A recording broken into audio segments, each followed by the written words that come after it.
Hi, guys. Welcome to our first session today. Today we have Charlene Lee with us. She is an author, entrepreneur, speaker, advisor, and board member from San Francisco, helping leaders and organizations thrive with disruption. Today, she will be talking about defining the future of work, the best practices to adopt, and the pitfalls to avoid. So now I will pass on the floor to Charlene. The floor is yours. Thank you so much. And I'm just going to open up my slides here so you can see what I'll be presenting today. Thank you so much for having me here. And I just wanted to say thank you because this is some of the work that we've been doing at Profit, which is some really exciting work around just what does work look like? How do organizations change? How do strategy and leadership and culture change? Especially with all the changes that are happening, especially with disruptions around coronavirus and technology. Things are constantly changing. So to begin this discussion, what I'd like to talk about is this, is think about the best job you've ever had the chance to work at. Think about what made it so amazing. What made you, like these guys here, jump up in the air with excitement and joy? What made you come to work every day? What were the things that you didn't necessarily do, but what are the things that made you feel so amazing at that workplace? It's some of the things that I've heard from people in my research is what was it that connected you to that job? What made it so amazing? And a couple of things that you may be thinking is what I've heard also is that it was a very mission focused team. You were setting out to do something great. You were united in that sense of purpose, of mission. And you just had a sense that we were going to be unstoppable. We were going to make this happen. That's a great place because you're united and you feel like there's no me or you, there's us together as a team. The other things that I've heard, also what makes a great job, is that you feel like you're known. You feel like not only does your manager know you, but the people around you really know who you are. And because they know who you are, you don't have to put anything aside. You can bring your full self to work. You can truly express yourself. But you also feel really safe. You feel like because people know you have the sense that people understand you. So you could never say anything wrong. If anybody had something that an issue with you, they could have that relationship with you and have a conversation with you. So we really feel like we're seen, we're known for our true selves. And then the most important thing I hear from people is that the best jobs they ever had, there was a lot of trust. There was a lot of honesty. It is the number one criteria when we do our research about what is it that you expect from your leaders? What do you expect from the organization? And the number one thing is honesty. And the word here that I think is so important is that there's integrity. And integrity is a really charged word. It means, in many ways, that we feel like there's nothing left unsaid between us. We live and work side by side with trust and integrity and with honesty. Now, if you think these are the best things around a job, then what is it about the future of work that is going to be so amazing?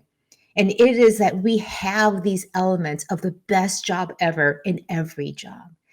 I believe that the future of work is going to be defined by the types of relationships that we have. And the fundamental change that has happened over the past few years is that the way we form relationships, the ways that we create and sustain them have fundamentally changed. Work used to be about forming a relationship because the person sat next to you, worked right next to you, shoulder to shoulder. And now we don't have that physical barrier. Now we can create and deepen those relationships across time zones, across distances. We don't have to be working in the same place. In fact, we get to know each other so much better because of the opportunities that technology present to us to be able to create these relationships in ways that we could have never imagined possible before. And this is all the more important because in this day and age, there's so much happening that, especially in the pandemic, you would imagine that engagement is going down, that things are starting to fall apart. And this is the latest data from Gallup. They survey employee engagement across the globe.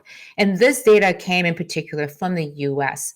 And what it shows is the level of engaged employees that have changed over the past 20 years. It was really abysmal in 2000. It says 26% of employees were engaged in their work.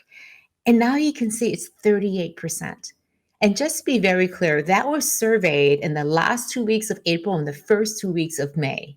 They saw a significant increase in engagement in the midst of a pandemic. This is not necessarily what you expect to be happening, but in many ways is the indication, I think, of what the future of work is going to look like.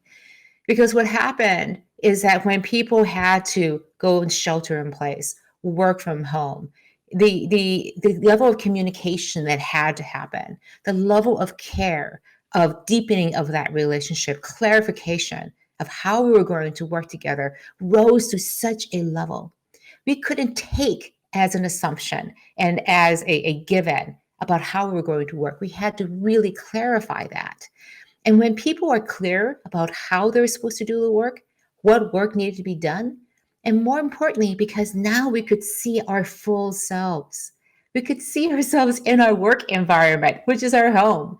We could see the chaos of what it's really like to be a parent of small kids and try to get work done. We could actually see all of this. There was no hiding, no checking at the door. And when you have that sense that you are truly bringing yourself to work, that you are focused on the same mission, that there is level of communication and trust and honesty, then we all will feel more engaged. I fundamentally believe this is what the future of work is going to look like.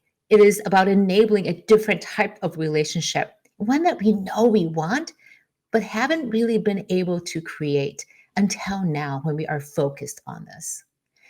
And this is the key thing I think is really important. There are many pitfalls when it comes to defining the future of work.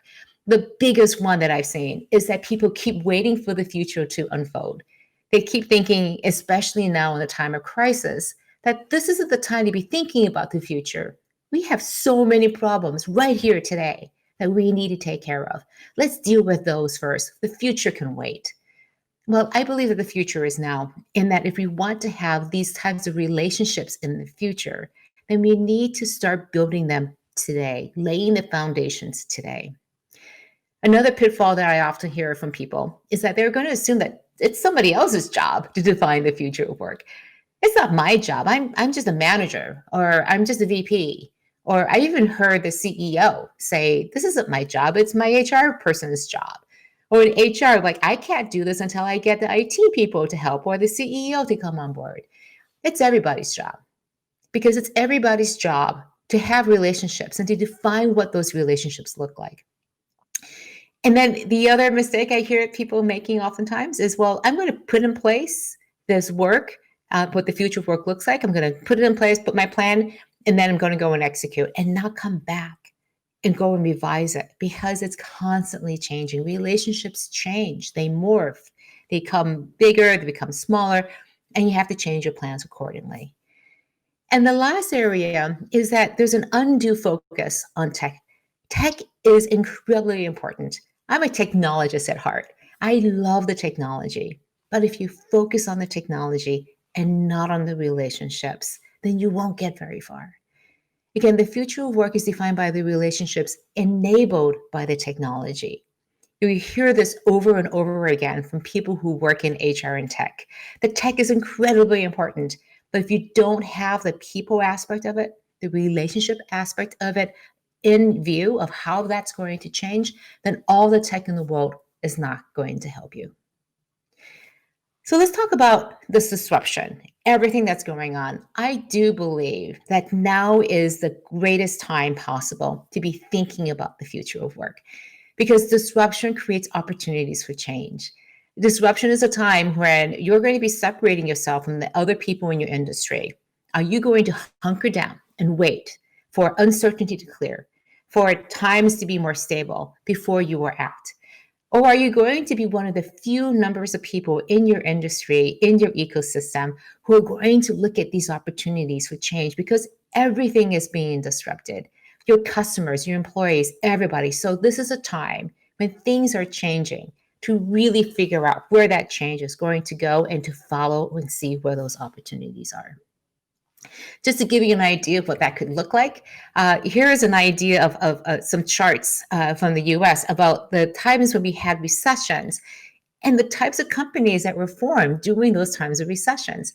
These are major companies changing the way that the world works. Microsoft, CNN, the iPod was introduced in the midst of the dot-com bust. And then, of course, you have Airbnb and Uber created in the last recession, in the very depths of it. This is the time when disruption happens, where opportunities are created. And it's the organizations that can harness the power of the people. You have a great culture that can follow where these customers are going into the future, that are going to be able to capture those opportunities. So let's talk a bit about how you actually create that disruption. How do you find these opportunities? The number one thing that might work that I've seen that disruptive organizations do is that they think about the future. They skate to where the puck is going to be. They don't focus on just only the customers of today. They're thinking about where those customers are going to be in the future, and they're making the investments today to be able to follow them. And the reason why I think this is so important is ask yourself, who in your organization is focused on the future customer? Is it just a small number of people, maybe in market research or in product and design? Or is it everybody in your organization? Of course, everyone's focused on serving the customers of today, but when everyone is thinking about that future, again, there's a strong sense of mission and focus about what we are doing here today. We're creating growth, we're creating exponential growth and opportunity by chasing after these future customers. And who's in a better place to possibly encounter a future customer than the people at your very front lines? This is the key sea change that has happened over the past 5 years. In the past, if you happen to see a future customer, good luck actually even recognizing them. But today, because of all the collaboration technologies, the communication tools that we have, the artificial intelligence tools, you're able to actually, when somebody sees a future customer on the front lines, they recognize them. They can raise their hands and send a signal up and throughout the entire organization. I have a future customer here. Come, everybody, take a look. And imagine how that person feels, how your colleague at the very front lines feels. They feel like they've had a personal impact now on the mission, had an impact on meeting the needs of that future customer. So this is a sea change. If the future of work is going to allow these technologies to be in place, how are we going to make sure that everybody in the organization has a touch and an ability to go use those technologies, again, to stay closer to our future customers and to be able to connect and network within the organization? This is what allows you to be able to skate to that future. Another key idea around disruption, though, is that everybody is a leader. Leadership is not necessarily a title. It is not limited to just the people who have some sort of management title or have power and influence inside the organization. All it takes to be a leader is that you see a change that needs to happen. And then you set about getting the followers and the resources to be able to make that change happen. You don't need a title to be able to do that. And this is a fundamental difference about the future of work. The relationship between leaders and followers won't be dictated by a hierarchy or an org chart. It'll be in many ways influenced by the people who can see that change, who can rally and inspire the people around them to make that change happen.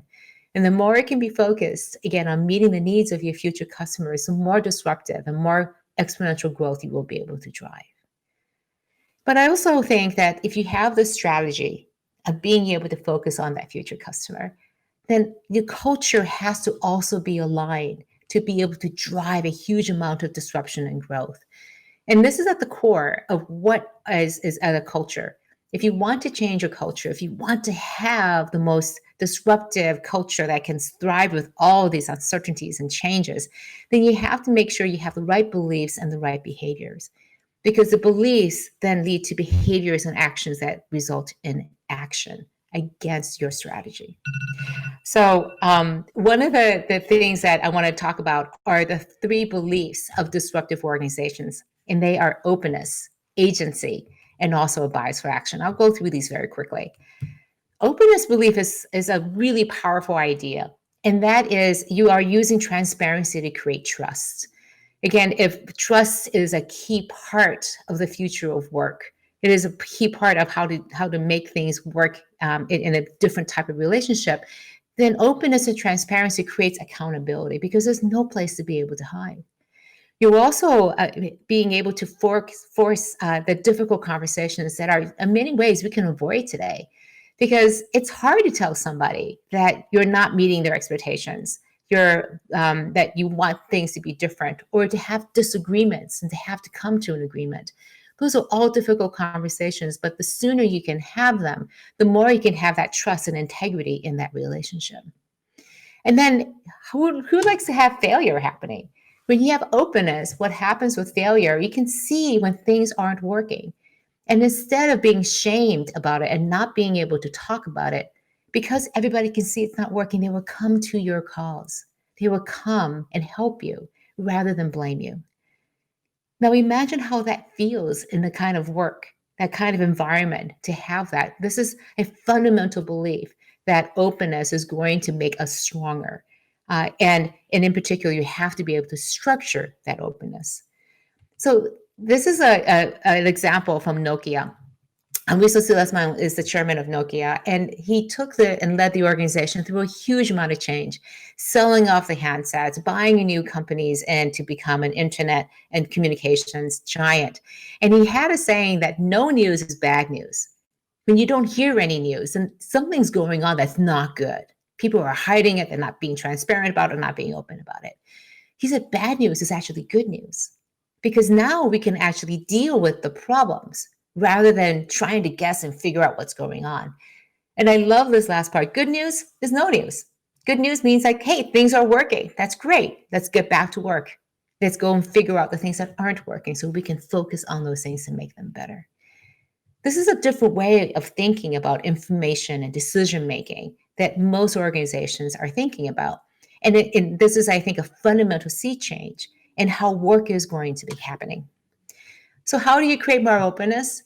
One of this is a great question, because I had a CEO ask me about 10 years ago, so I know I have to be open. How open do I need to be? And it sounds silly, but it's actually a really good question, because not being open means you just say no to everything. You just shut everything down. Everything has to go and be approved.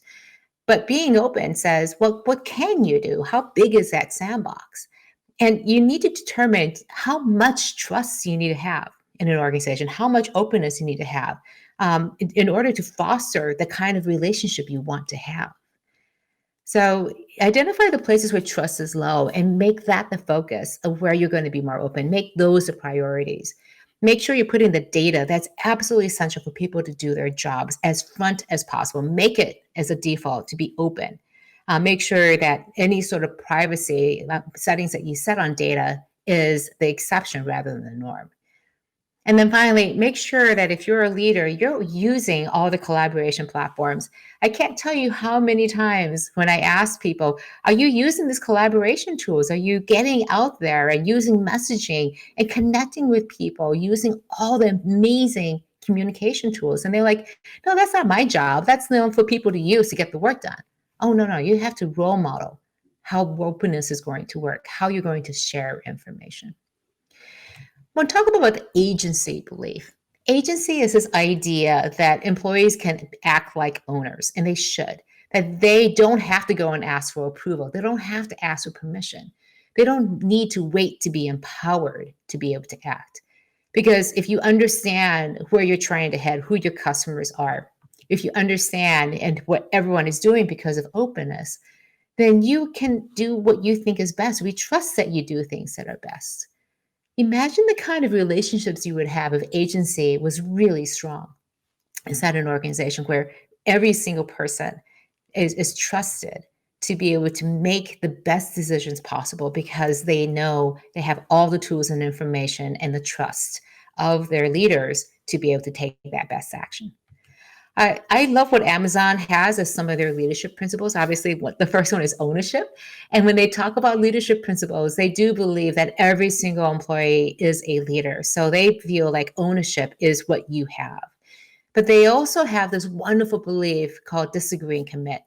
It's basically saying that we are going to come together and we have a way of disagreeing. Come together when we're trying to make a decision, bring all the best information you have, fight for what you really believe in.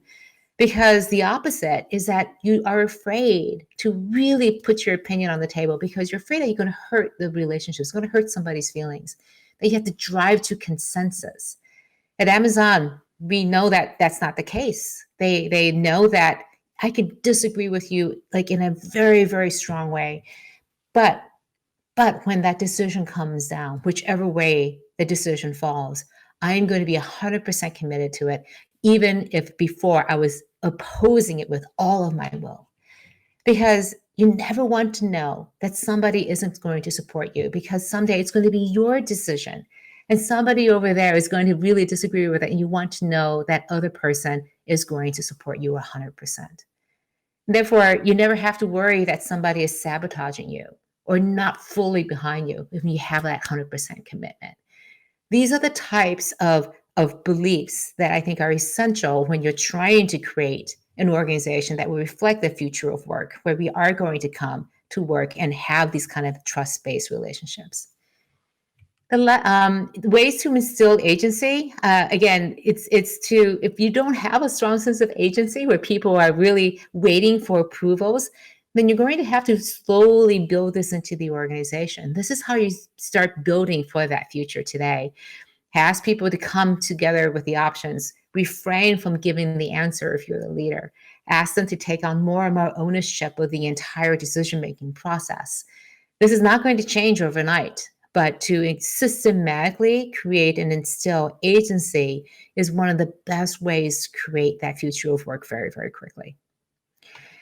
I want to talk about the bias for action belief. And this is really about moving fast. And the default idea is that we're going to work and get things done rather than try to make them perfect.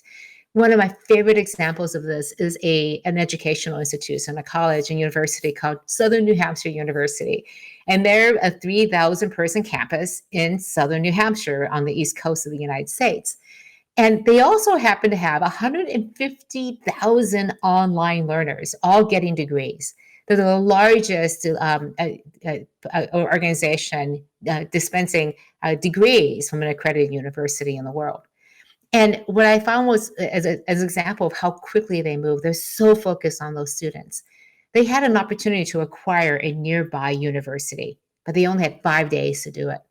They got that call in the middle afternoon. By the late afternoon, they had a team there visiting, doing the due diligence. And another day, they had the term sheets. Another day, they had the negotiated contract. And then last day, they signed it. 5 days from beginning to end, able to jump onto a new opportunity. That's fast by any measure, and especially for a nonprofit.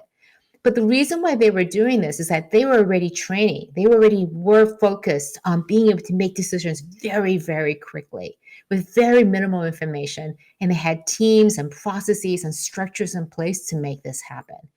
This is one of the biggest paradoxes, is that if you want to move fast, you actually need more process, more structure, more governance, so that you don't have to worry about how things get done. You can just worry on getting those incredibly disruptive things done.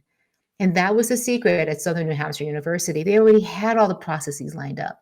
They knew how to do this. They knew how to make these decisions, really big, tough decisions with minimal information very, very quickly.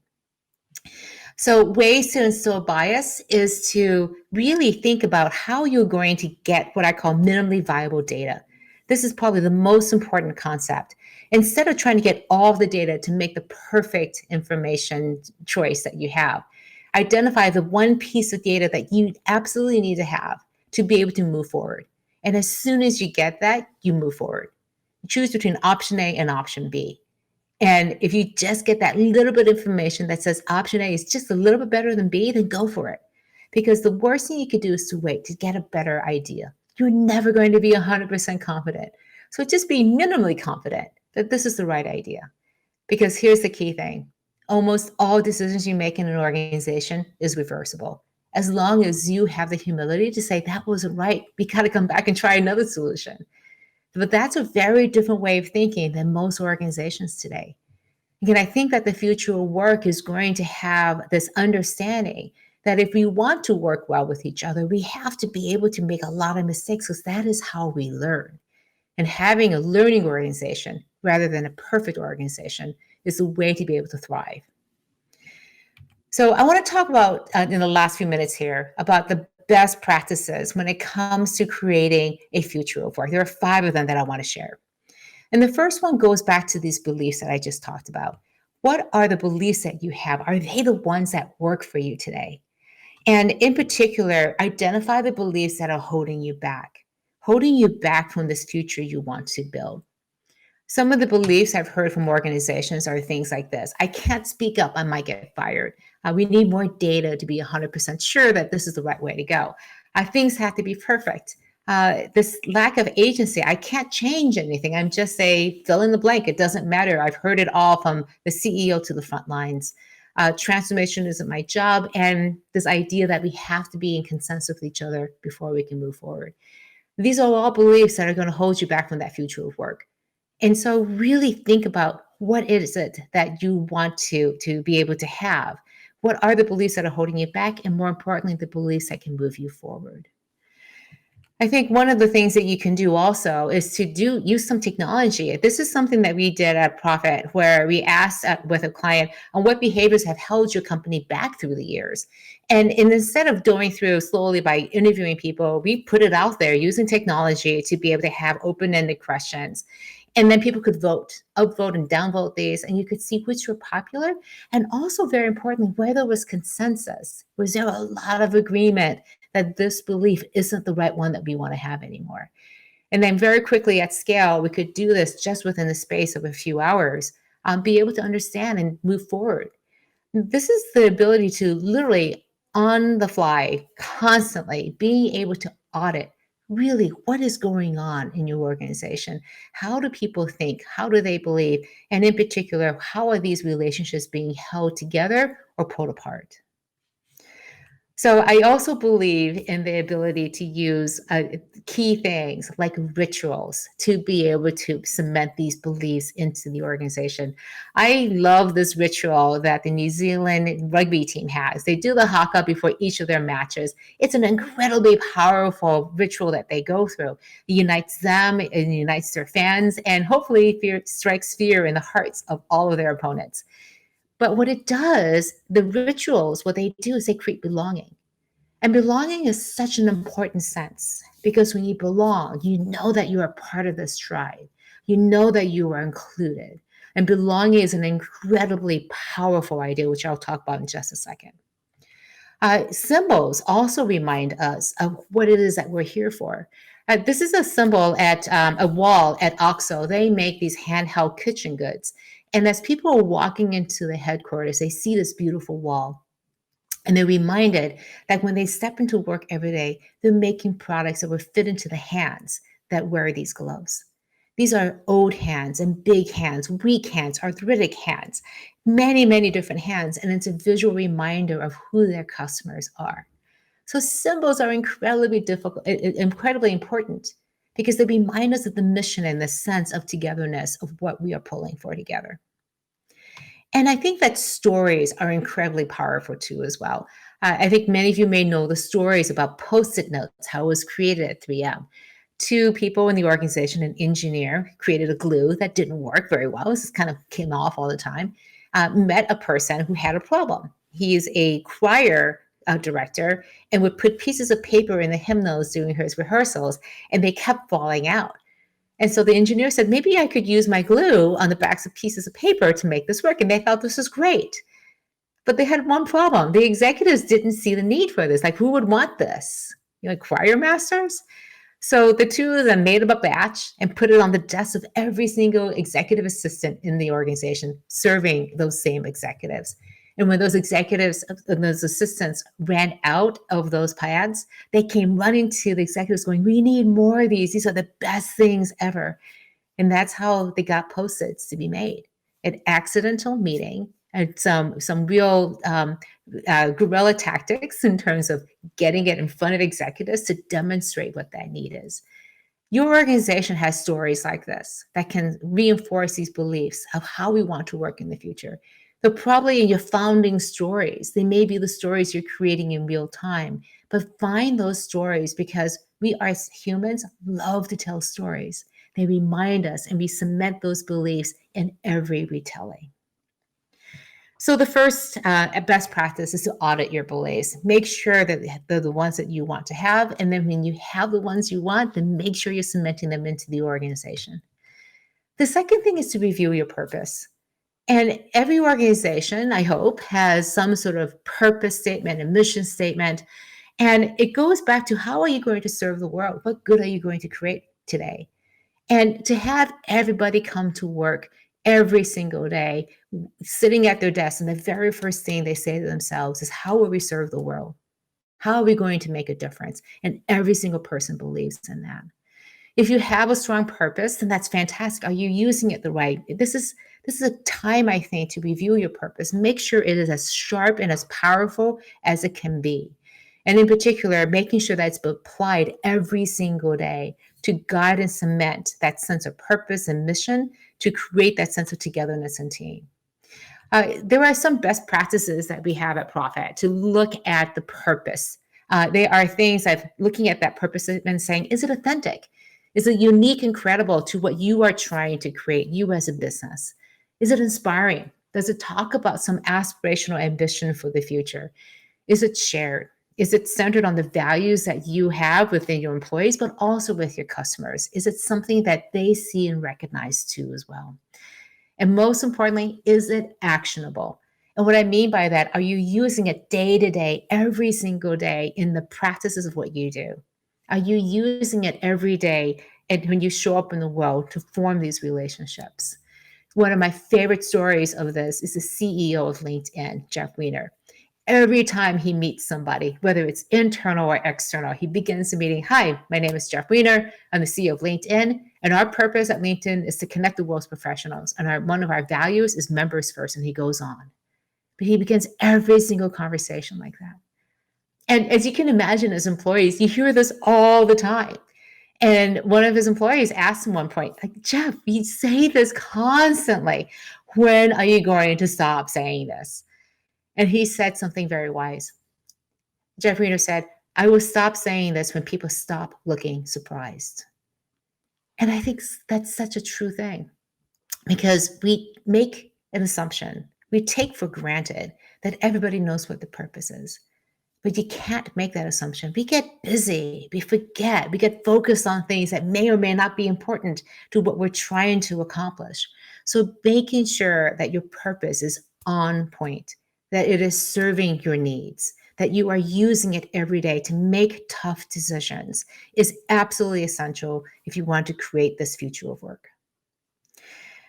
The third area is to focus on belonging. And this is a big area because when you think about what is needed to create this sense of being known, of being seen, of being able to bring your full self so that you can build the best organization to serve your customers in the best way, you have to feel like you belong.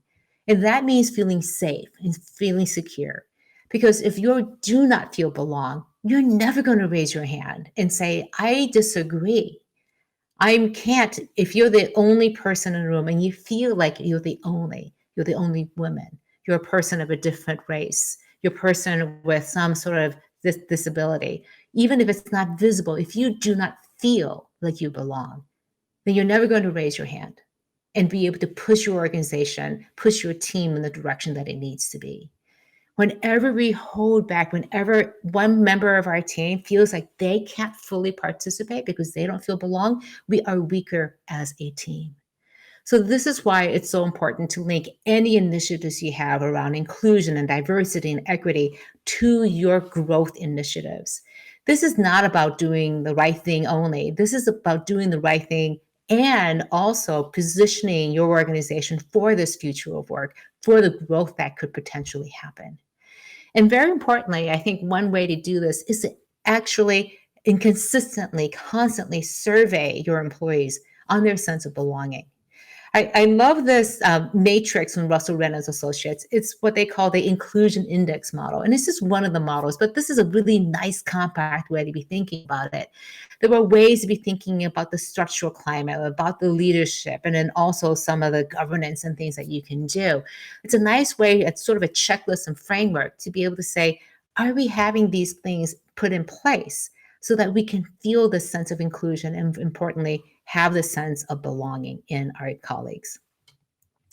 The fourth area I think it's so important is to be really clear about what expectations are and how they are changing.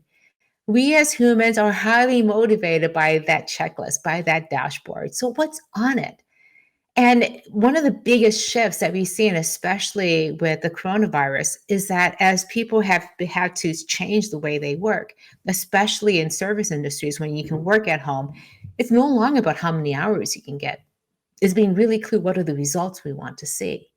And this is a fundamental shift, and a major reason why working from home wasn't possible is that we just fundamentally didn't trust people that they would do work if we weren't watching them.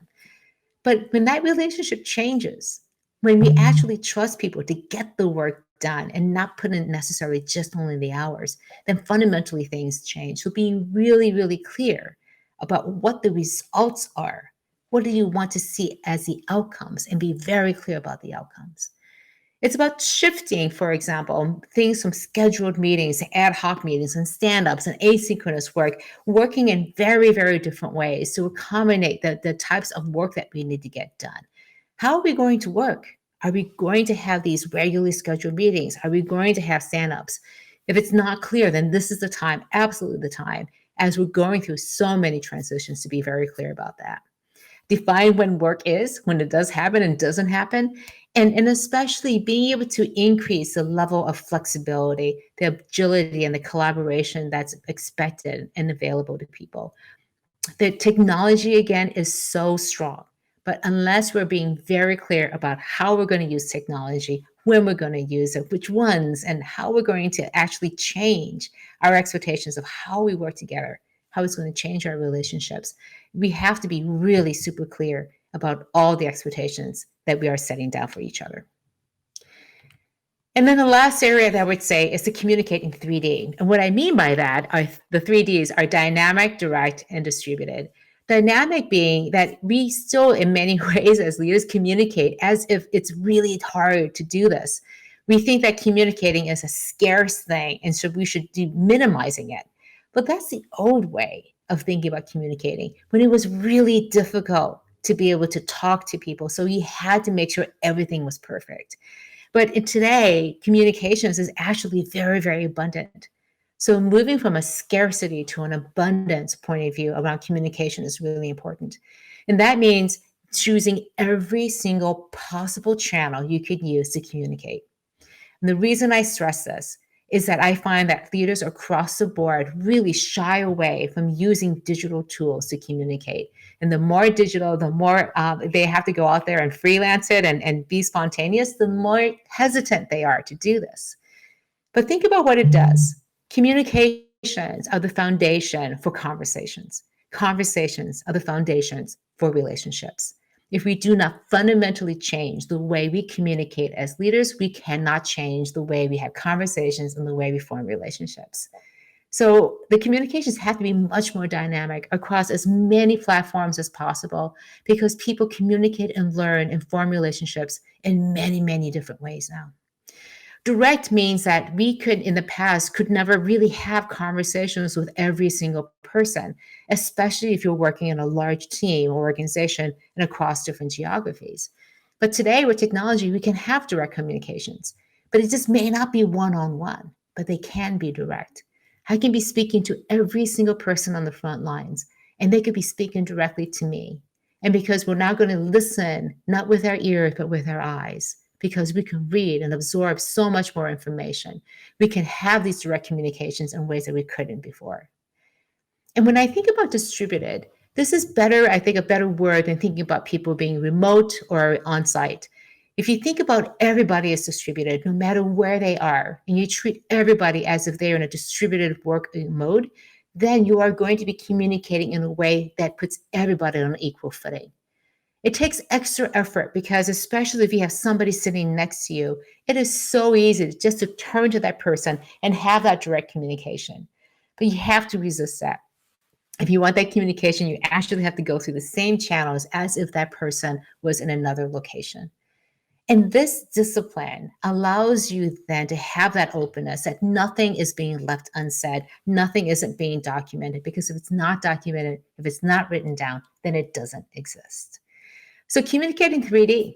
Think about the different ways you're going to have to communicate in order to create and deepen, again, these types of new relationships you want for the future of work. So I just want to come back to my main theme, which is I do believe that the future of work is here today, and that the way we're going to be building it is by focusing on the types of relationships we want, the ones that we have already experienced that we just want to have more of. And if we can create the work environment where we can have relationships that live to these high expectations, where we're united in our mission, where we're seen as our true selves, and we have trust and honesty and integrity in the relationships of work, that is the kind of future work that I want to be able to see and to be able to be working in. One last thought, one more thing. You will know that you're doing this right when it feels really uncomfortable, because you're doing this right when you're stepping outside of your comfort zone, because that's where the magic happens. I can't promise you, in fact, I can almost guarantee you, this is not going to be easy, because it's challenging so many of the assumptions of how we think work should be. If you can think that this is going to be pushing ourselves to that very edge, that's where we should be. Because we won't know where that edge is. You won't know where that edge, where the magic happens, unless you're pushing it out. Because that's the only way you can have it, is when you're moving out of your comfort zone to the very edge. And you won't know until you stretch. So my last parting idea to you is that you stretch. Don't stress about it, but stretch. Stretch the very edge of your comfort zone, because that's where you're going to find that edge, find that place where that future actually exists. Do not sit back. Do not wait for the future of work to come to you. Go to it, because I guarantee you it's right there at the very edge of your comfort zone. All right, this is my contact information. We'd love to stay in touch with you. I'm on social media pretty much everywhere with my handle, Charlene Lee, and my email is here. I encourage you to stay in touch. I would love to hear from you about what's working for you. How are you approaching the future of work? What isn't working? What are the pitfalls that you see? As a researcher, this is how I do my work, is by hearing from people like you what your experiences have been. All right, I think we have some time for some Q&A still. Definitely. Thank you, Charlene. I loved your session. I definitely believe in the, constant communication and clear communication, and having the trust and integrity and the openness, and, also challenging yourself to uncomfortable, not comfortable zones, but, putting yourself on the edge. It really pushes you to become better. And the fundamentals to everything, is about the people, and people are the people, that you have to empower. And, how do you, as an employer, how do you encourage that? And it's definitely through relationship building. And you've given a lot of suggestions as well as frameworks that I believe that many founders here, as well as businesses, can incorporate, especially now. So thank you so much for that. So I'm going to address a few questions at this moment. Earlier, you mentioned the agency mindset, right? We have a person named Blums from Panetti. He is from Profit, actually, and he has... What does agency need to be balanced against for it to work? Can there be too much chaos throughout the agency mindset? Could you elaborate on how potentially you could balance that? Yes, that's a great question. Again, this is one of the biggest paradoxes I found, is that in disruptive organizations, there's a lot of structure, there's a lot of process. And I would imagine that these disruptive organizations were kind of loose and free-flowing, and people had a lot of freedom and creativity. And they do, but they also have a lot of structure. they're very clear about what you can and cannot do and how to do this, how to be pursuing these ideas, how decisions are going to be made, who's going to be involved, what the decision criteria are. But they're allowing, but having that structure allows that agency to take place. I think about it as defining what's black and white and leaving all the gray, the messy gray there, but you're putting the structure in place so you're never having to worry about how things get done. You just work on the work to be done. So agency is great, but I think again, it actually takes a lot of work to be open. The research I did before from my book, previously Open Leadership, showed that it's easy, again, to just shut things down, just say no to everything, nothing happens. But the minute you open just a little bit of a door to say you have agency, you have the power, you can be open about this, then you have to clearly define it. Otherwise, people won't know what to do. If they don't know what the walls are, they won't push against. They'll just stay exactly where they are.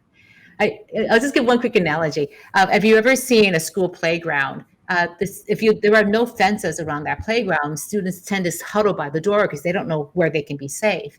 The minute you put a fence up around a playground, they're going all over the place around that playground, all the way up to the edge. But unless you know where you can be safe, that you won't get hit by a car, that you won't get hurt, you're not going to go out there to the very edge. Wow, I definitely agree.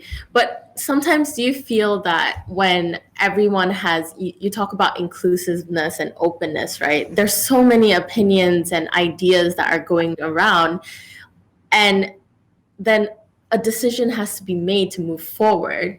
Like, how does that structure work? There will be people who are not happy about the decision. Do you have any like advices on how we can deal with that problem?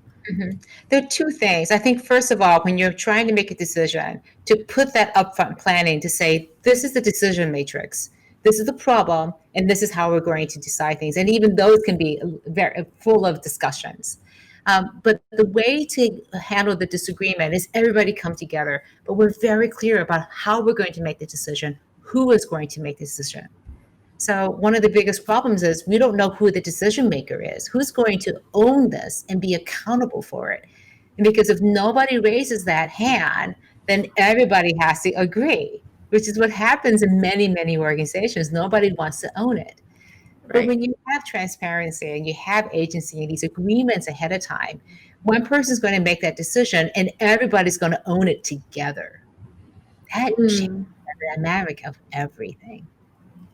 Well, definitely. I understand. I feel that a lot of people do go through this process of decision making, but definitely having a decision matrix will help keep everyone on the same page, I would say. So we have another question from Boon Lim. He's the CEO of Vista Eye Specialist. He asked if you can name 3 things the company is to prepare for the future of work, what would those 3 things be? I think the first one is to be doing that audit of your culture, of your beliefs in particular. I do this exercise with a lot of organizations where myself and my profit colleagues will go in and ask, what are the beliefs, and do an audit of that. And they're usually they're the formal beliefs, and very importantly, the informal beliefs, the ones that aren't written down, but everyone says to each other, that drive behaviors. So if you do not know what those beliefs are, you need to go and do an audit of that to really, truly understand what is it that's really driving us. Because unless you have that idea, you don't know what you're working with. You're just guessing from your own observations. So I think the culture audit is the most important thing. The other thing is to make the future of work a centerpiece of the work that you do as an executive team. Make sure that culture reviews, those kinds of things are at the center of your executive leadership reviews, your board meetings, your retreats. Have that data from the culture audit, real data, not just like we think things are going wrong, but we don't know what. But we know what's going wrong. And this is the action plan of how we need to fix it. Because there's an undue amount of information and time that's focused on strategy, but not necessarily on the engine, the culture that is needed to drive that strategy. If strategy is the road, then culture is the engine that determines how fast you're going to go down that road. And we kind of think about the culture and the future of work as an afterthought. And it has to be the centerpiece because it's all about that relationships. And you can't just turn on a dime. You have to invest in it constantly.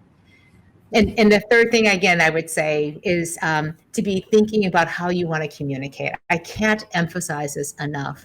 I find that leaders constantly fall short on this, constantly, that we do not communicate enough. As when I began an assignment with a client, I asked for permission to walk around the organization for an hour. And I asked 3 questions of the people who I randomly just meet. What is your strategy? Who is your future customer? And show me your dashboard. I want to see if customers are in it. And I can't tell you how many times I can't do any of those things. And when you think about as a leader that we're being really clear about what our strategy is, who our customer is, and what our metrics are going to be, it's not. So thinking about how we communicate consistently so that there's alignment across the entire organization on just the basic things what we want to do. Keep it simple, keep it consistent, and keep it often, frequently out there all the time. Agreed. So I have another interesting question from Victor Trickster. He's the HR manager of Chubb Space. Earlier you mentioned, as a leader, what to do, but as an employee of a company, how do you convince the management team to leave their comfort zone or to implement these things as an employee? Right. Again, this is a whole big challenge of managing up. How do I get the people upstairs to be more focused on these different new ways to think about things? The only way I've ever been able to convince an executive to do anything different than what they did before was to see and attach that activity, that belief, that behavior to one of the 3 things that they care about. They only care about 3 things. That's why they are what they do. And they have been successful at driving the results against a short number of things on that list. They've been very successful at that. So what are the things on that list? What are the 3 things that they care about? Because I can guarantee you, you're not going to replace one of those 3 things with your idea. And so your idea has to be able to help that leader achieve one of those 3 things. And so tie it to that. If you think that them communicating or using more of these collaboration tools is going to help them achieve one of those objectives, then be very specific about how that's going to make a difference. If we're talking about greater agency or greater openness, how is it going to help them achieve one of those 3 objectives? Always tie it back to the things that are important to them. That's very convincing, definitely. I have another question from Christina Chong. She's the head of business development of work. She asks, who in the organization is responsible for the future of work creation? Earlier, I know you've mentioned, but maybe you would like to address and tell her your opinions. Yes, I mentioned it very briefly, but I do think it is everybody's job to be thinking about the future of work because my definition of the future of work is about the relationships we want to have. And so if we are one part of that relationship, then it's upon me to define what that relationship is going to look like.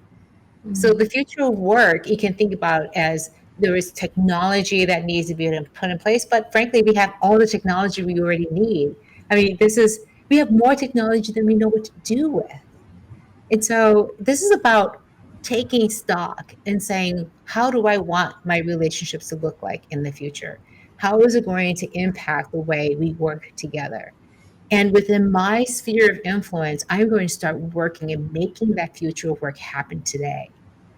And the more that people step into that role of assuming the agency that they already have to make the future of work happen, the sooner the future of work is going to happen.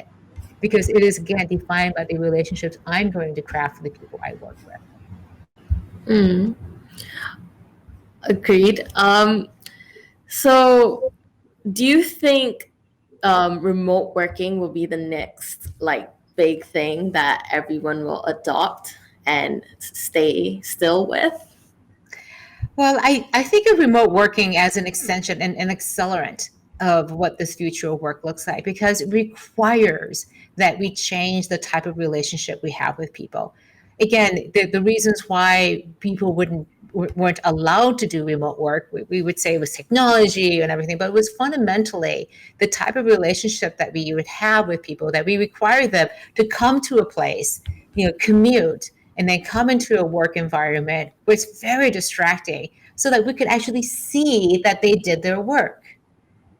Now we have no choice. We can't see them, so to speak, anymore, but the work is still happening, and it's increasing the confidence level of the leaders, of the managers, of the directors, that this is a feasible relationship that we can have. I don't know that remote work, 100% remote work, is the way that for all organizations to go to. We definitely see some organizations thriving with 100% remote work, but again, they have put the structures in place. They have the belief systems that support that. And I would say that for some organizations, they just may not be far along on that journey to be able to do that and sustain the kind of culture that they want.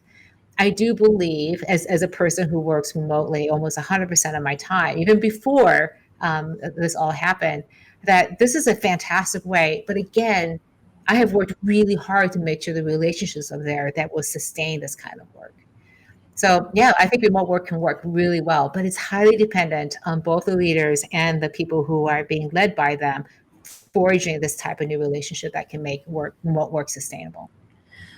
With remote work, definitely we've experienced it. And I would say, as our world is becoming more globalized, you have colleagues from different countries to work with. That's how you can work with remote work, which comes to a really interesting question that was asked on the floor by Desmond. He's the CEO of JAB ST Inc.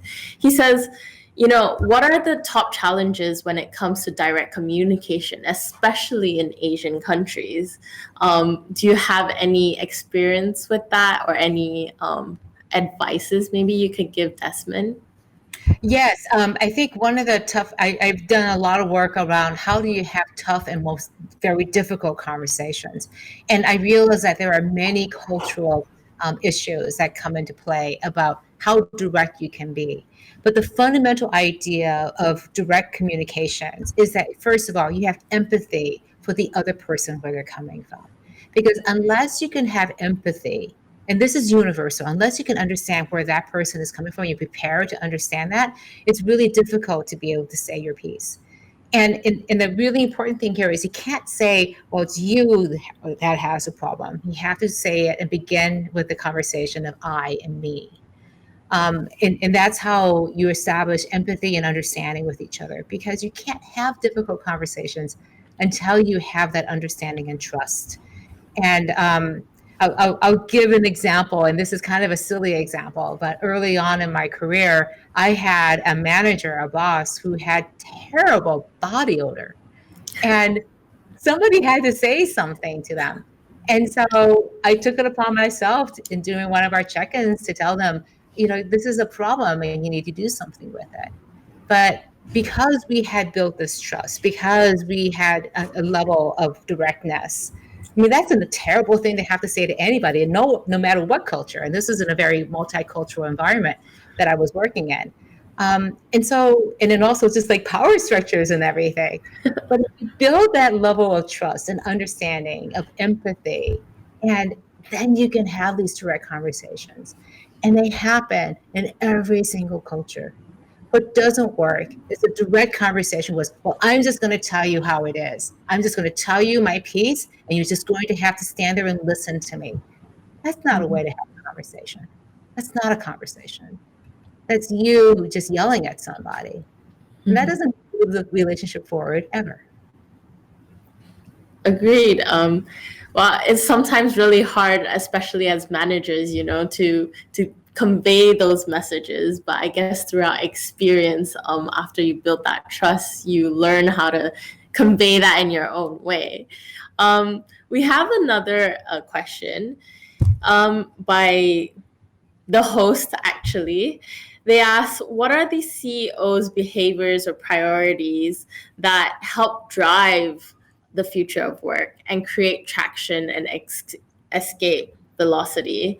Do you see any like behavior or patterns in CEOs that they have that you see that that definitely really work with the current framework that you have?